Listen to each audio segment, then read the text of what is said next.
Habis dah. Okey, soalan yang keempat. Okey, tengok soalan yang keempat. Ini kita tak pernah pun bincang soalan ni. Tak pernah sekali pun kita bincang. Tapi cikgu dah pernah ajar pada kamu. Kalau keluar soalan macam ni, perkara pertama kita akan tengok bateri dulu. Terminal Kan? bateri. Tengok terminal bateri dulu. So, yang mana akan jadi positif? Belah kanan. Yang panjang akan jadi positif, yang pendek akan jadi Ah. negatif kan? Betul cikgu ajar macam ni kan? So kalau positif, yang ni akan jadi anode. Yes. Yang ni akan jadi cathode. Cathode. Itu yang cikgu ajar. Tapi soalan ni cikgu tak pernah ajar lagi. Okey, soalan tanya pemerhatian. Pemerhatian jangan susah hati. Kita dah kenal anode, kita dah kenal cathode. Kita nampak apa pada anode? Apa yang kita nampak pada anode tu? Nampak apa ni pada anode? Elektron. Gas X terhasil kan? Kita nampak gas X terhasil. Tulis kat sini. Gas X terhasil.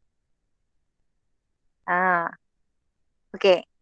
Lepas tu pada cathode. Apa kita nampak pada cathode ni? Apa larutan koprom.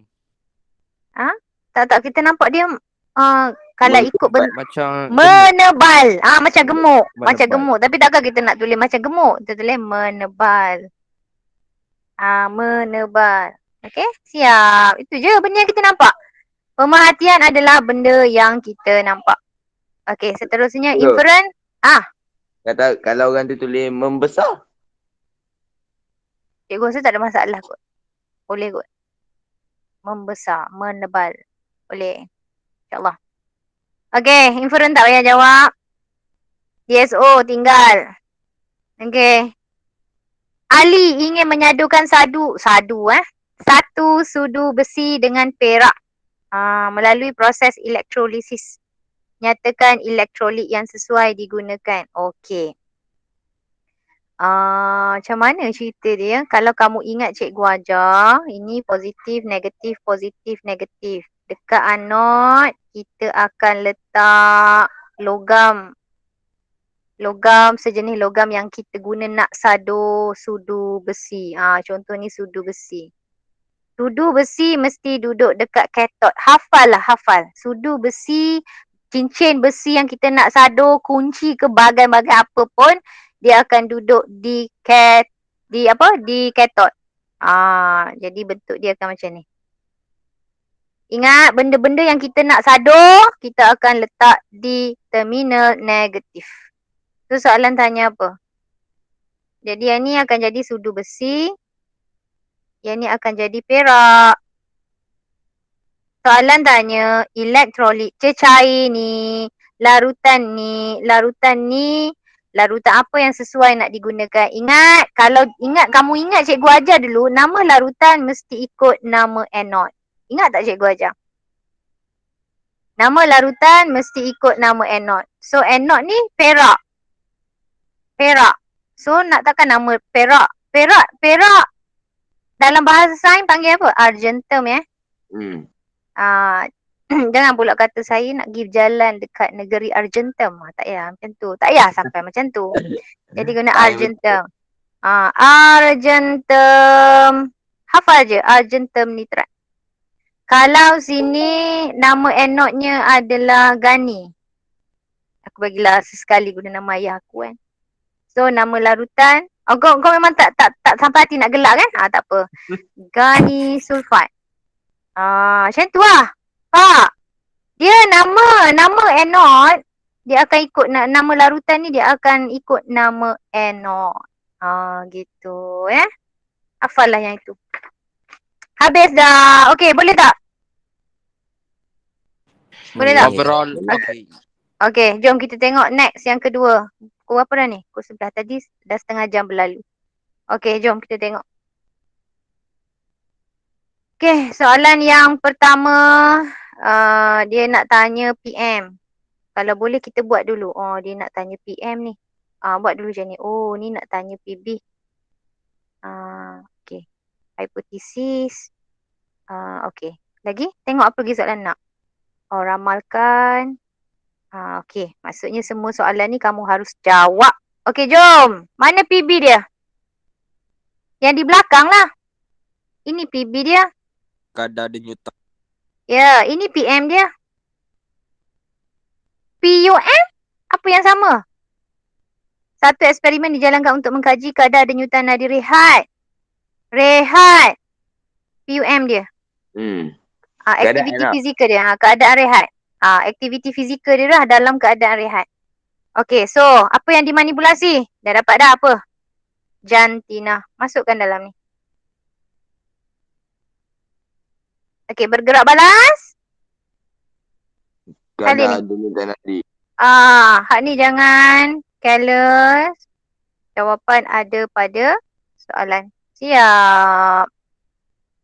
Hipotesis. Okey, jom tengok hipotesis. Nak pilih lelaki ke nak pilih puang? Laki lah. Boleh. Nak pilih lelaki, letak jika lelaki. Cuba tengok kadar denyutan nadi dia.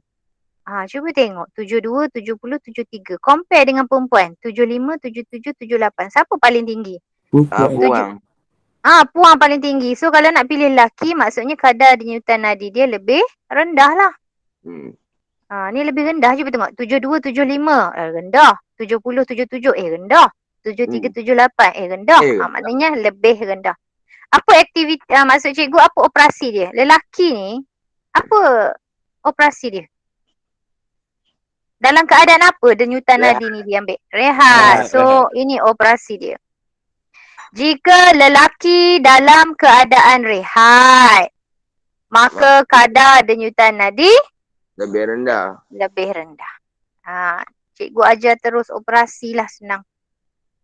Jika lelaki dalam keadaan rehat,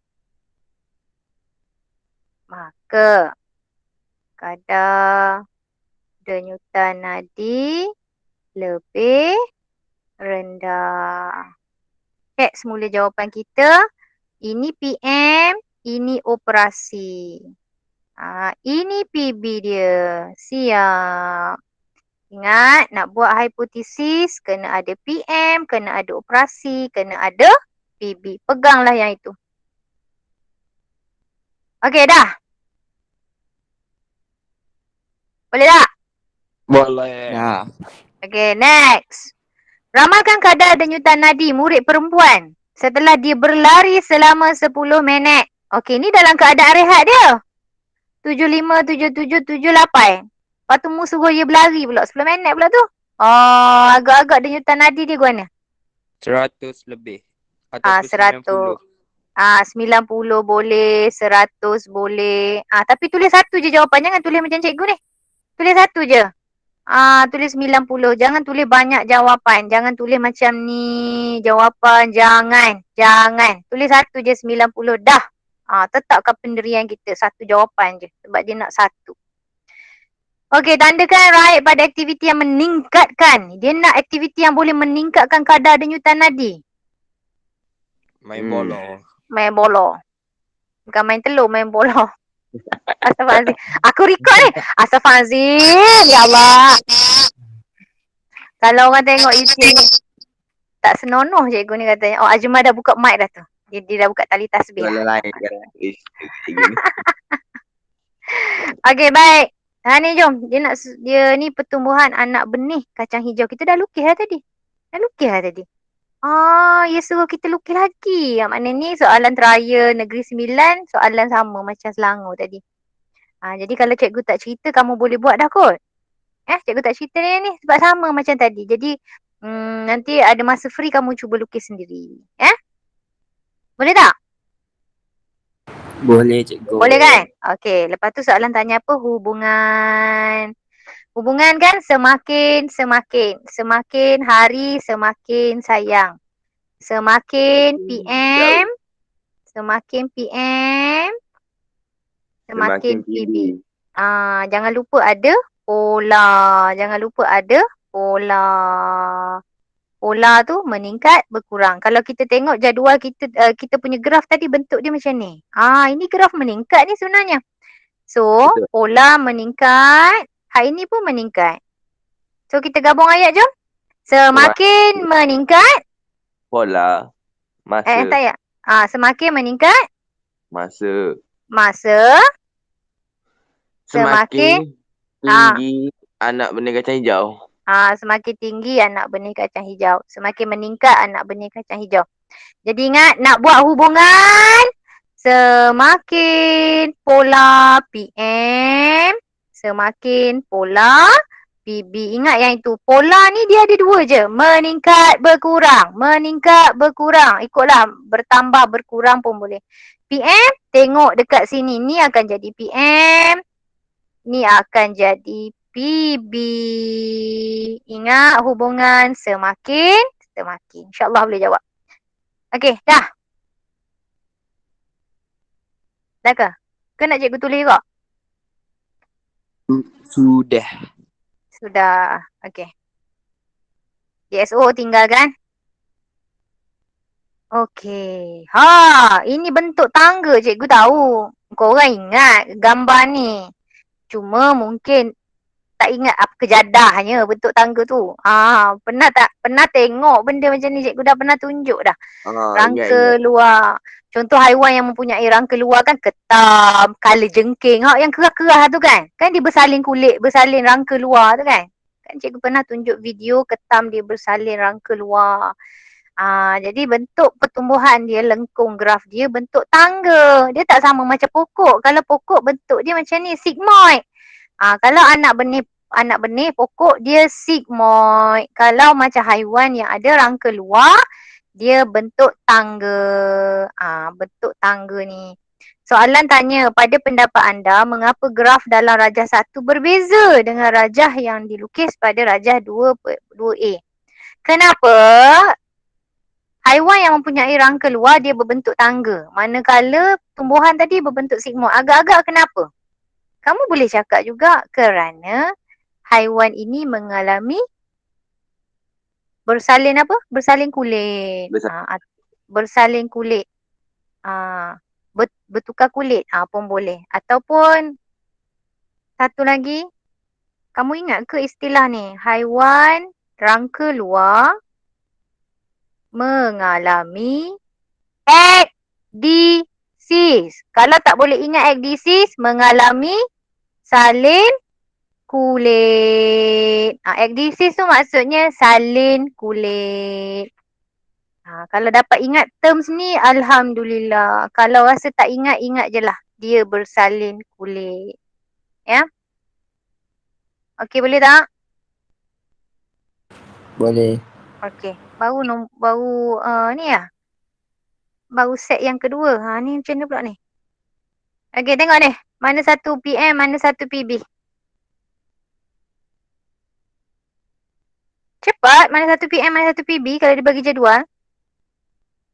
Ni ialah isi padu gas. PM? PM masa. Okey, PUM. Tak ada gambar ni. PUM 10.5 gram pita magnesium. Kosong. Bukan 10, kosong. Saya kata kosong lah. Kau cakap 10. Salah. Siapa dengar dia cakap 10? Saya. So GSIM. GSIM pita magnesium. So PUM. Okay? Soalan tanya apa? Jom kita tengok soalan nak hipotesis. Kita kena jawab. Soalan nak PUM. Kita kena jawab. Soalan nak ramalkan. Kita boleh jawab. Soalan nak dua faktor lain. Kita boleh goreng. Maknanya inferen dan DSO kamu tinggalkan lah. Okay, so hipotesis jom. Kalau kita tengok, main kan cikgu cerita, kalau dia main nombor-nombor macam ni, sakit kepala sungguh. Main nombor-nombor macam mana nak buat? Yes! So kita tengok 0.0, 0.5, maknanya ni meningkat ke berkurang? Meningkat cikgu. Meningkat. 0.0 sampai 30.0 meningkat ke berkurang? Meningkat cikgu. Meningkat. Okay. Jom kita gabung je lah ayat. Jika masa meningkat, maka isi padu gas meningkat. Juga meningkat. Ataupun jika masa tindak balas pita magnesium dengan asid hidroklorik, ambillah yang ni operasi. Jika masa pita magnesium dengan asid hidroklorik cair meningkat, maka isi padu gas meningkat. Ini operasi dia. Kan kamu tanya pula, cikgu tak ada operasi pun. Cikgu bagi ni operasi dia. Gabung ayat, jom. Jom tulis sama-sama dengan cikgu. Jika pita magnesium PM ni. nanti jap. Bertindak balas jika masa ni PM dia. Jika masa pita magnesium bertindak balas dengan asid apa? Asid apa tadi? Hidroklorik cair meningkat, maka isi padu gas juga meningkat. Jom cek semula. Ini PM, ini operasi, ini PB. Okey, boleh? Boleh. Okey, faktor yang ditetapkan. Dah cari dah sini apa faktor yang ditetapkan? GSIM 0.5 G pita. Gram G G tu gram. G-sim pita magnesium Ya, gram. G-sim pita magnesium. Okey, boleh? Boleh tak? Okey. Ramalkan isi padu gas yang dibebaskan pada minit keempat. Jom kita tengok minit keempat, jom.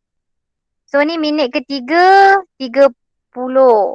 Minit 2.5 pun 30. Dah agak-agak kalau minit yang keempat, berapakah jawapan di sini? 40 ataupun Kenapa pula 40? Tengok dia dah kenapa pula dia dah maintain dah, nampak? 2.5 30. Masa 3 minit 30.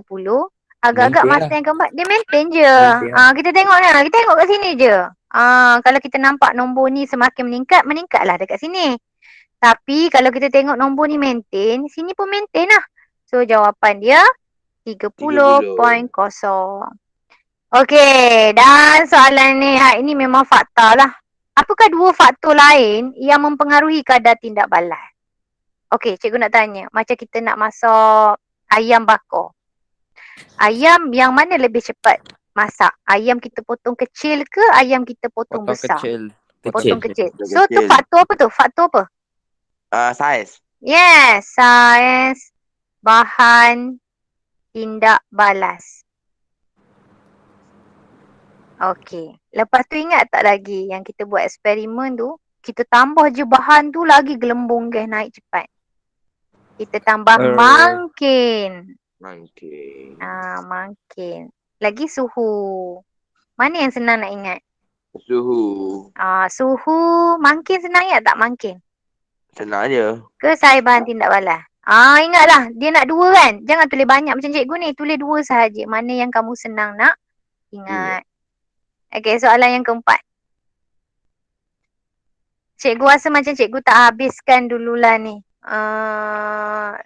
Set ini kamu boleh buat sama-sama nanti study. Cikgu nampak Nya dengan Adam tu boleh cuba buat-buat dulu. Ya. Cikgu, sebab cikgu rasa macam nak habiskan ini dalam kelas online, rasanya macam kalau kelas bersemuka cikgu gagahkan juga kelas online ni. Kita habiskan sampai soalan ini dulu boleh? Nanti kamu cuba buat dulu. Ya. Boleh tak? Boleh. Okey. Jadi kita habis ni 11.30 ni. 11.30 lah. Okey, nanti malam kita sambung lagi. Tapi kertas satu tu tak settle-settle lagi. Nanti cikgu cari masa. Okey, kita tengok ni prinsip Bernoulli. Kalau diberi gambar macam ni, hari tu cikgu dah pernah cerita dalam YouTube dalam PPT kelas tu. Dalam kelas dah cerita dah. Okey, cuba tengok. Mana nak kena PM, PB, PUM? Tengok tu paras air tu kan. Paras air. Oh, paras air ini adalah PB. PB ni hasil kan? So, paras air. Apa PM dia? PM dia, ada besar, ada kecil, ada besar lagi. Ini adalah PM. PM adalah diameter tube. Ini kita panggil diameter tube. Hafal je. Kalau tak boleh nak faham, hafal. Okey, lepas tu apa PUM dia? Oh, cuba tengok arah air dia. Arah air dia sama. Dia tak masuk daripada arah-arah lain yang berbeza. So, arah air paip kita boleh jadikan dia sebagai PUM. Okey, soalan tanya pemerhatian. Okey, gariskan pemerhatian. Pemerhatian kita kena tengok PB lah. Kena tengok paras air. Kita nak cerita paras air macam mana? Ambil lah yang lebih tinggi. So, paras air lebih tinggi di mana? DQ. Paras Ah. air paip Q lebih tinggi. Yes, tulis macam tu. Paras air DQ lebih tinggi. Kalau nak sambung ayat lain, berbanding R dan S pun boleh. Kalau nak sampai sini pun boleh. Sebab apa? Lebih itu kita dah tunjuk perbandingan. Okey dah? Boleh? Boleh. Okey, inference tak payah jawab. Boleh ubah bergerak balas. So soalan tanya apa ni? PM, PB, PUM, PB. PB. So apa PB tadi? Diameter tube. PB. Paras air. Paras air.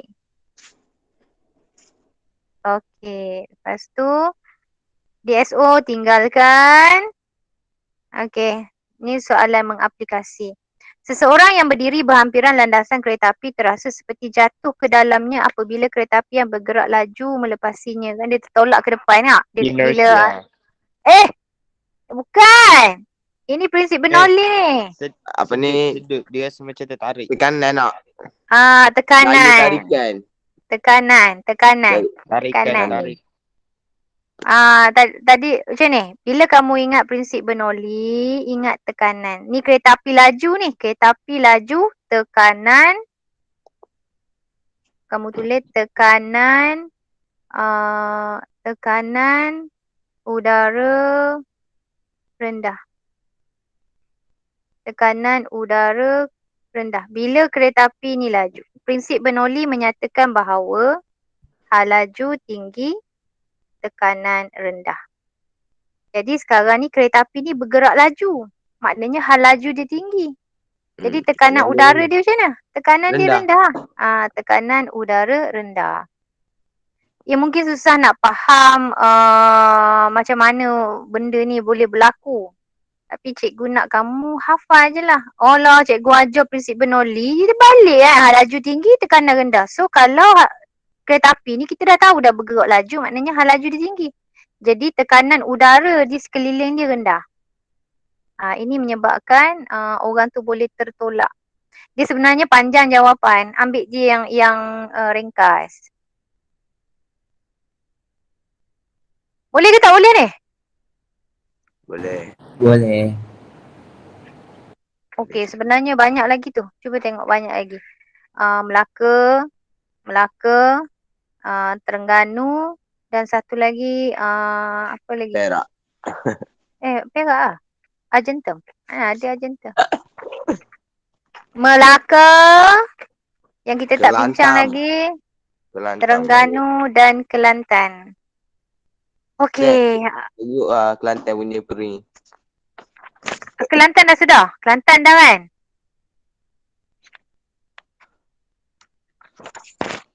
Okey, tak apa begini.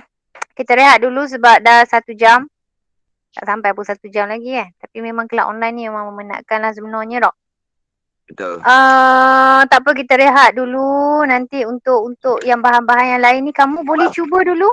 Boleh cuba buat study group dulu. Kena study group. Kena. Bahan yang cikgu bagi ni kena habiskan. Buat study group dulu. Ya.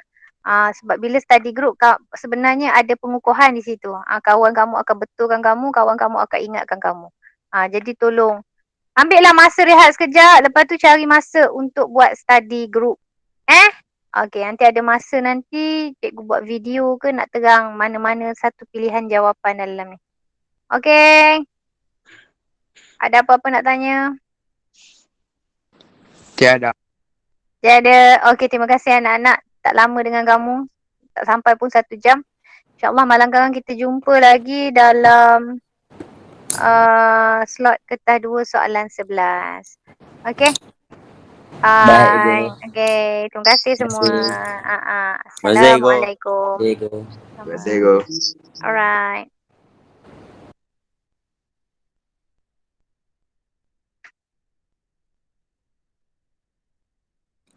Terima kasih, Go. Sama.